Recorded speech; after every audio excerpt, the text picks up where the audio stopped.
Կարապետյանի կողքին կանգնացնելու եւ պայքարի մեր ընկերներից ցանկացածի կողքին կանգնացնելու դատարանների, քննչականների բակում։ Այնպես որ ակնկալիքները զրոյական են, բայց միևնույն է անհրաժեշտ է կանգնած լինել քաղաքաբանտարկյալների կողքին, իսկ պարոն Կարապետյանը քաղաքաբանտարկյալ։ Ինչ վերաբերում է մի քանի ժամ առաջ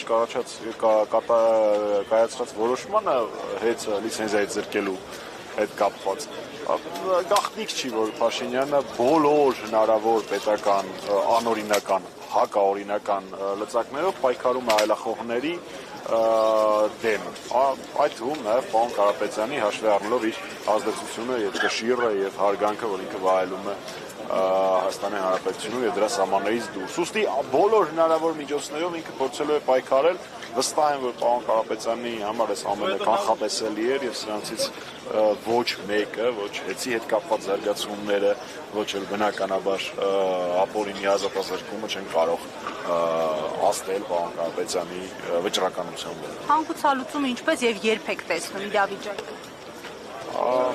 Տեսեք, կամ մի հանգուցալուծում։ Ինքը ունի ուժայիններ, դատարաններ եւ այլն եւ այլն։ Ընդդիմություն, որպես ասված, ընդդիմադիր կեցված ունեցողները ունեն բացառապես հայրենասեր քաղաքացիների աջակցություն։ Երբ որ բոլորս միասին կարողանանք ցույց տալ Փաշինյանին, որ իրենք փոքր խմբակ են, մարգինալների մի խումբ են, որոնք որևէ անելիք չունեն ներկայացնելու Հայաստանի Հանրապետությունը, այն ժամանակ էլ հանգուցալուծումը կլինի։ Ես